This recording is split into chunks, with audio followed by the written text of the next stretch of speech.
Conta um pouquinho dessa jornada para você chegar hoje com uma referência mundial, não é pouca coisa não. Então, na verdade, Monique, é uma trajetória. A gente pensar que tudo começou há 20 anos atrás, aproximadamente, quando eu entrei na residência de dermatologia, e eu sempre busquei ir um pouco além. Então, eu peguei o início da estética. Quando eu cheguei na dermatologia, era por causa de doença. Então a gente estava, Botox já existia, mas preenchimento estava começando, bioestimulador de colágeno estava começando, tinha recém-chegado no Brasil, então foi no início. E essa carreira foi construída aos poucos, então sempre focando no paciente, que eu acho isso é o principal, e tentando avançar um pouco, porque se a gente começar só a repetir o que vem de fora, o que vem de estudo científico, a gente não evolui. E um pouco foi nisso. Eu fui me aventurando, óbvio que teve minha mãe, minhas tias foram as cobaias no início. Então, quando eu comecei a fazer meu primeiro Botox em 2005, da minha mãe e uma das minhas tias, então foram cobaias, e a gente foi aprimorando cada vez mais, mas sempre procurando saber o que tem de mais moderno e o que está sendo feito no mundo com ciência e que vai trazer o melhor para os pacientes. Como, por exemplo, a gente falou de Botox, mas comecei em 2005, mas em 2007 já estava fazendo pescoço. Então eu já trato o rosto inteiro completo há quase 20 anos nos meus pacientes. Então, tentar enxergar um pouco a mais e sempre com respaldo científico, que é isso que faz diferença no atendimento. Faz toda a diferença, até porque o Dani tem uma coisa muito da pessoa, né? O que a pessoa precisa, como ela está, porque ele vai adaptando cada tratamento àquela pessoa, porque de repente o que é bom para mim não é bom para você, tem gente que gosta mais espichado.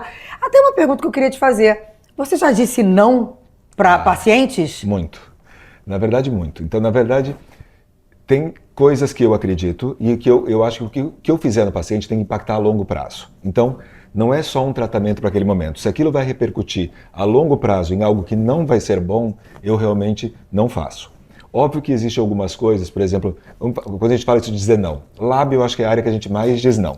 Vou contar uma fofoca aqui, mas não vou contar o nome da pessoa. Teve uma pessoa que é conhecida, enfim, que ela quis colocar boca com Dani.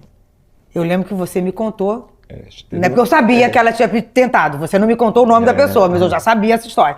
Quando eu comentei com ele, você falou, não tem condição de fazer, não foi? Já teve mais de uma, e aí depois às vezes aparece feito com... Essa foi, depois apareceu com o bocão. Ah, meu Cristo, ele não fez, ela procurou outra pra fazer, então, mas você ficou de consciência limpa. Então essa coisa de dizer não, óbvio que talvez atender o desejo do paciente em algumas coisas, você vai fazer um pouquinho maior ou um pouquinho, definir mais o contorno, coisas que o paciente quer, mas coisas que vão impactar a longo prazo, como um bico de pato, que o produto vem parar fora da boca. Então, quando a gente vê uma boca mal feita, que o produto, a pessoa de perfil, fica um bico muito grande, então o produto ele não parou no lábio, ele veio parar na pele. E isso aí vai passar anos com esse estigma se não retirar o produto e fizer direito. Então, esses casos eu falo não.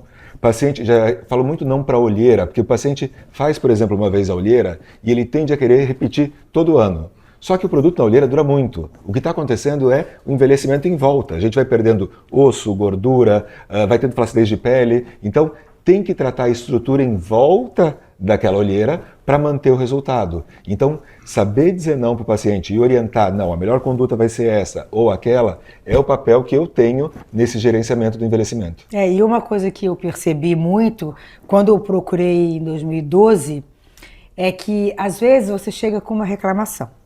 E, na verdade, o que ele tem que mudar não é naquele lugar.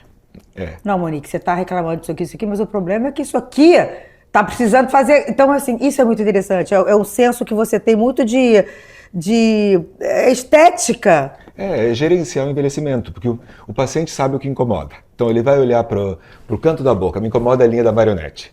Mas ele tem que entender que só caiu porque essa pele veio de outro lugar. Então, se eu não tratar a lateral do rosto para tracionar, colocar muito volume na frente, vai pesar mais. Entendi. Então, para isso vale tudo muito para a parte corporal. Quando a gente pensa em estimuladores de colágeno, hoje em dia que se fala muito, a pessoa reclama da flacidez no umbigo. Mas de onde vem aquela flacidez? Se eu encher de produto ali no umbigo, eu não vou trazer um resultado bom para o paciente. Eu preciso tratar a parte superior do abdômen para que aquela pele tracione para cima e eleve. Então, tem que pensar o que está causando isso, onde eu vou tratar, porque nem sempre é no local, e pensar que eu quero melhorar a queixa do paciente. Mas o paciente sabe o que incomoda, mas nem sempre entende a causa. Com certeza. Agora, você é conhecido muito com essa coisa do preenchimento 3D. Como é que nasceu essa técnica? Essa técnica é sua? Foi. Então, na verdade, eu peguei o início do preenchimento. Quando chegaram os primeiros ácidos hialurônicos bons, quando chegou o Restylane em 2004 no Brasil, então eu estava na residência ali em 2005, então peguei o início e peguei a transformação do passar das áreas básicas, que seriam sulco, por exemplo, ou lábio, olheira, que eram áreas focais, pensando no tridimensional do rosto, que isso foi aproximadamente em 2009, 2010, que chegaram os primeiros produtos que realmente funcionavam para isso. E como eu peguei isso desde o início, eu fui adaptando e criando técnicas voltadas para outras áreas, que foi, por exemplo, a área embaixo do cabelo, que eu descrevi há mais de 10 anos, pioneiro no mundo, ninguém nunca tinha publicado. É aquele preenchimento que você faz aqui? Embaixo do cabelo. Que eu fiz já. Já fiz. Então, essa área faz uma tração do rosto e ele não dá volume. E isso eu descrevi fazendo, nas minhas pacientes, fazendo a tração da mão, eu vi que a pele direcionava, fui estudar a anatomia daquela área e comecei a tratar. Tanto que eu tenho a patente nos Estados Unidos dessa área, porque eu fui o primeiro. E eu registrei o pedido de patente antes de publicar a técnica. E de lá para cá, fiz milhares de casos nessa região. Então, pensar no tridimensional do rosto e não pensar só em, preciso repor um volume de bochecha, preciso só o lábio, mas pensar no contexto e saber associar quando usar preenchimento e quando usar estimulador de colágeno é o sucesso do tratamento. E hoje em dia, associando essas duas coisas, você consegue muito bem repor ou manter o volume do rosto e muitas vezes sem agregar grande volume. Porque... Sim, sem aquela bolinha na bochecha, sem aquelas coisas que ficam, que entregam, inclusive, que é procedimento, fica feio. Sem o estigma de essas harmonizações que estão sendo feitas hoje em dia sem critério nenhum, muitas vezes em paciente jovem, que acaba aparecendo mais idade do que tem e focando no processo de envelhecimento. Então eu quero tratar aonde perdeu o osso. Meu foco é osso. Vou utilizar preenchedor em algum, vou utilizar bioestimulador em outro, mas eu quero repor aquela estrutura profunda que está sendo perdida, que é o osso. Meu foco é gordura. Eu tenho que usar um produto que vai agir nessa região, seja tirar a gordura ou seja aumentar a gordura. Porque tem produtos chegando que você consegue fazer um estímulo daquela célula de gordura, por exemplo, da parte lateral do rosto que a gente perde, e esse estímulo vai fazer lifting, em vez de volumizar o rosto. Entendi. E quando eu quero tratar a pele, aí tem todo um arsenal de injetáveis e muito tecnologia, que chegou com tudo nos últimos anos.